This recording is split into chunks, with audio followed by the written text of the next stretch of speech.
Halo teman-teman, hari ini saya akan menunjukkan kepada kalian bagaimana cara melakukan uji ANOVA 2 jalur atau juga disebut dengan two-way ANOVA dengan menggunakan aplikasi SPSS. Sebelumnya perlu diketahui bahwa istilah ANOVA dan ANOVA itu artinya sama. ANOVA merupakan singkatan dari analisis varian, sedangkan ANOVA merupakan versi bahasa Inggrisnya yang merupakan singkatan dari analisis of varian, jadi sama.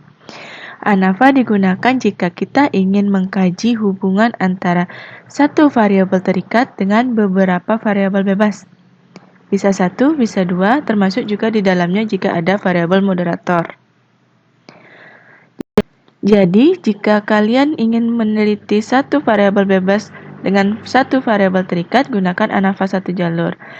Jika kalian ingin meneliti beberapa variabel bebas yang mempengaruhi satu variabel terikat, gunakan ANOVA 2 jalur. Di sini saya sajikan satu contoh penelitian yang berjudul Pengaruh Penerapan Media Simulasi Praktikum Digital terhadap hasil belajar IPA ditinjau dari kemampuan awal siswa. Jadi di sini jika kita breakdown, ada variabel bebas yaitu penerapan media simulasi praktikum digital. Variabel terikatnya adalah hasil belajar IPA. Sedangkan variabel moderatnya adalah kemampuan awal siswa. Jadi ditinjau dari kemampuan awal siswa. Untuk menyamakan persepsi, saya akan tunjukkan alur penelitian ini. Jadi pada suatu eksperimen dalam satu sekolah, dipilih kelas eksperimen dan kelas kontrol.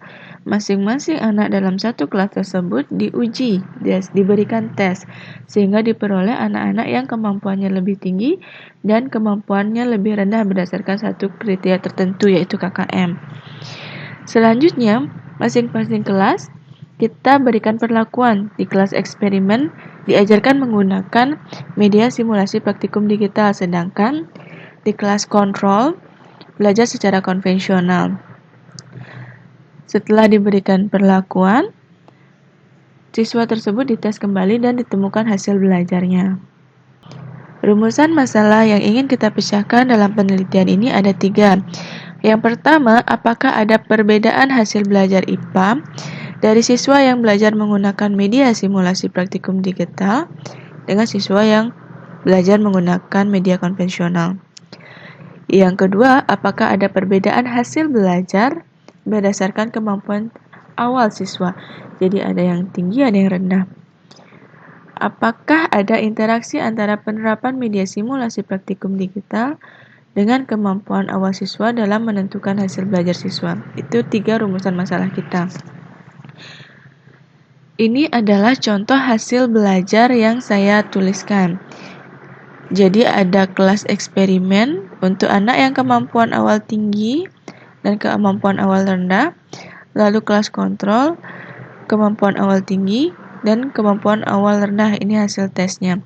Saya tuliskan dalam bentuk tabel seperti ini karena pada penulisan tesis atau skripsi kalian, semua data pasti disajikan dalam tabel, dan seperti ini tabel yang akan muncul. Sebelum masuk ke dalam SPSS, terlebih dahulu kita akan mengkodekan data yang ada dalam tabel ini. Jadi pada kode kolom kelas, kita akan ganti kata eksperimen dan kontrol menjadi kode 1 untuk kelas eksperimen, 2 untuk kelas kontrol. Ini akan saya tunjukkan nanti di SPSS. Yang kedua, kode kolom kemampuan awal, kita akan ganti kodenya menggunakan 1 untuk kemampuan awal tinggi, 2 untuk kemampuan awal rendah. Jadi agar tidak bingung akan saya tunjukkan. Ketika kita masuk ke dalam SPSS, pengkodeannya akan seperti ini tampaknya. Jadi kelas eksperimen kita beri kode 1, kemampuan awal tinggi 1, kemampuan awal rendah 2, dan ini nilainya. Kalian bisa lihat juga bandingkan dengan tabel yang ada di sebelah kanan. Jadi ini kelas kontrol, ini kemampuan awal tinggi, ini kemampuan awal rendah. Serta nilainya.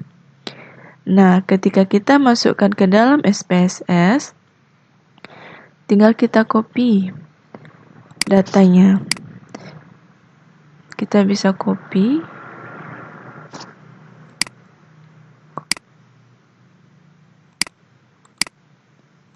copy dan kita masukkan ke dalam variabelnya. Oke. Jadi kita akan edit variabelnya. Disamakan. Di sini kita bisa lihat variabelnya adalah kelas, kemampuan awal, hasil belajar. Jadi kolom pertama pada variabel itu adalah kelas, kemampuan awal,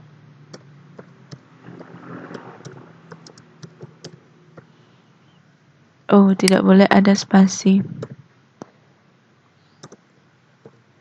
Di sini ada hasil belajar.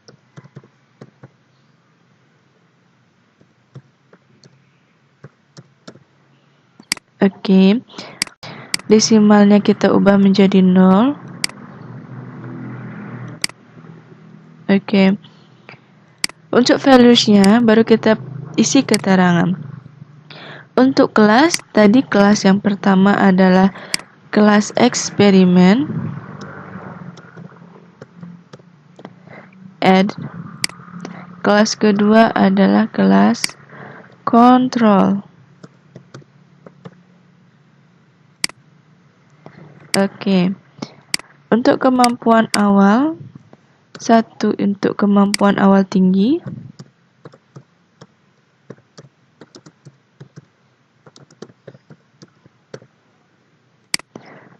Dua untuk kemampuan awal rendah.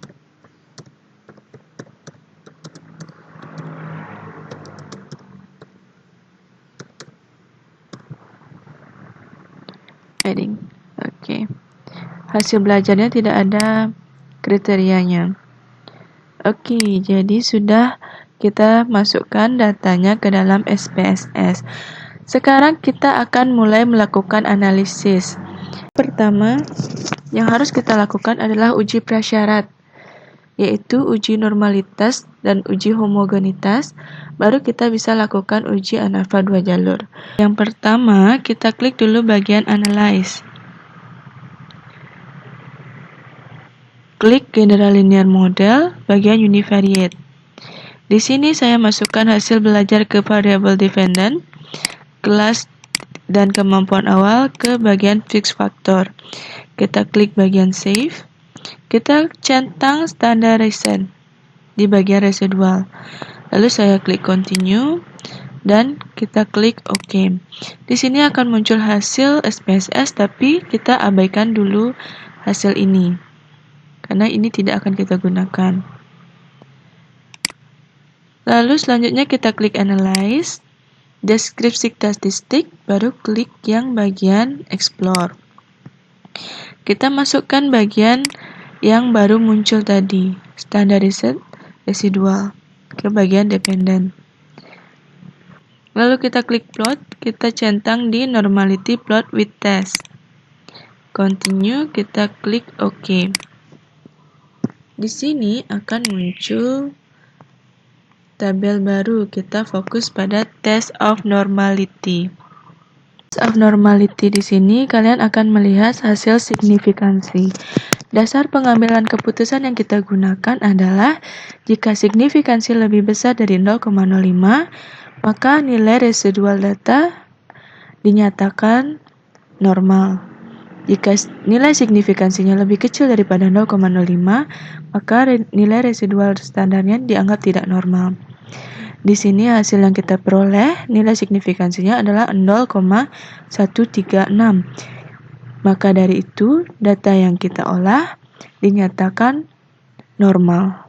Nah, apa yang harus kita lakukan jika data kita memiliki taraf signifikansi yang lebih kecil daripada 0,05? Apakah bisa kita lanjutkan? Jawabannya adalah tidak. Kalian tidak bisa melakukan uji analisis ANAFA 2 jalur. Cara yang bisa kalian lakukan adalah kalian perbaiki data yang kalian masukkan, atau kalian seleksi bagian yang menyimpang, baru kalian uji ulang lagi data tersebut. Uji selanjutnya yang kita lakukan adalah uji homogenitas. Uji homogenitas ini bisa kita lakukan sekaligus dengan uji ANAFA 2 jalur. Jadi akan kita lakukan sekaligus. Jadi kalian masuk ke Analyze, General Linear Model, bagian univariate lagi. Kalian klik bagian save. Kita hilangkan standar resetnya dulu, baru kita klik continue. Selanjutnya kita klik option.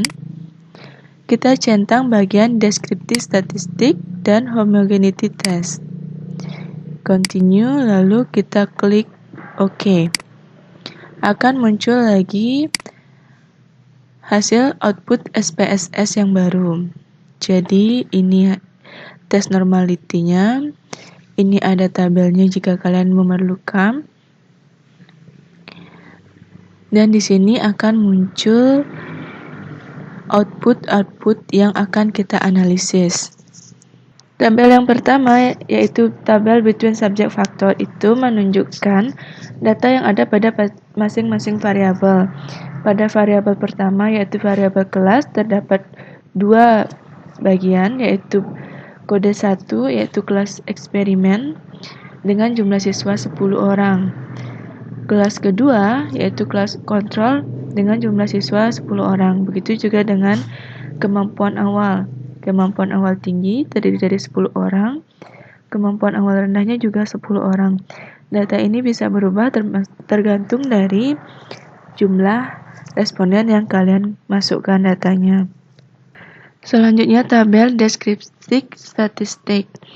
Tabel ini menunjukkan nilai rata-rata atau means data masing-masing variabel. Jadi kalian bisa tuliskan nilai rata-rata hasil belajar siswa yang memiliki kemampuan belajar tinggi di kelas eksperimen sebesar 84. Nilai rata-rata hasil belajar siswa yang memiliki kemampuan awal rendah di kelas eksperimen sebesar 76. Selanjutnya adalah tabel event test of equality. Tabel ini menunjukkan hasil uji homogenitas. Dasar pengambilan keputusannya kita lihat berdasarkan nilai signifikansinya.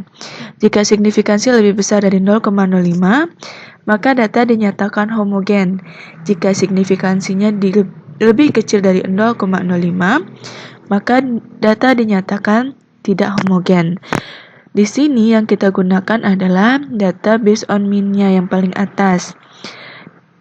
Hasil uji homogenitas menunjukkan hasil signifikansi sebesar 0,526.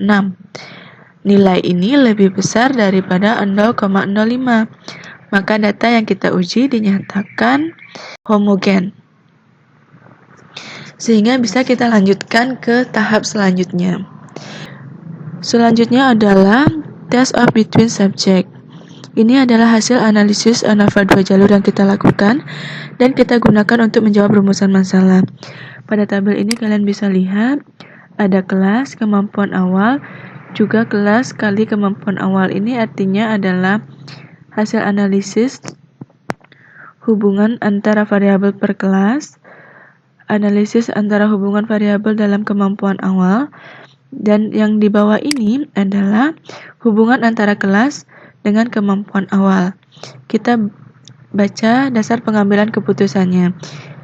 Dasar pengambilan keputusan itu dilihat berdasarkan nilai signifikansi. Di sini.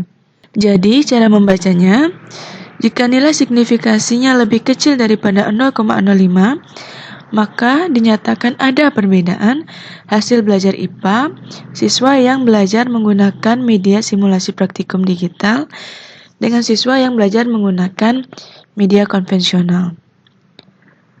Lalu di sini ada kemampuan awal. Lalu jika nilai signifikansinya lebih besar daripada 0,05, maka tidak ada perbedaan hasil belajar IPA siswa yang belajar menggunakan media simulasi praktikum digital dengan siswa yang belajar dengan media konvensional. Lalu bagaimana cara pengambilan kesimpulannya? Jadi, untuk pengambilan kesimpulan, kalian bisa amati bagian tabel ini dan bagian signifikansinya lagi. Cara penulisan kesimpulannya adalah sebagai berikut. Untuk bagian kelas, diperoleh signifikansi sebesar 0,000. nilai tersebut lebih kecil daripada 0,05. Maka dapat disimpulkan bahwa ada perbedaan hasil belajar IPA siswa yang belajar menggunakan media simulasi praktikum digital dengan siswa yang belajar dengan media konvensional. Yang kedua, kemampuan awal. Diperoleh signifikansi sebesar 0,01. Nilai tersebut lebih kecil daripada 0,05. Maka dapat disimpulkan bahwa ada perbedaan hasil belajar siswa berdasarkan kemampuan awal siswa tersebut. Selanjutnya, untuk interaksi antara kelas dan kemampuan awal, diperoleh signifikansi sebesar 0,517. Data ini lebih besar daripada 0,05. Maka dapat disimpulkan bahwa tidak ada interaksi antara penerapan media simulasi praktikum digital dengan kemampuan awal siswa dalam menentukan hasil belajar. Jadi itu adalah kesimpulan yang dapat kita tarik berdasarkan data yang kita analisis. Sekian dari saya, terima kasih.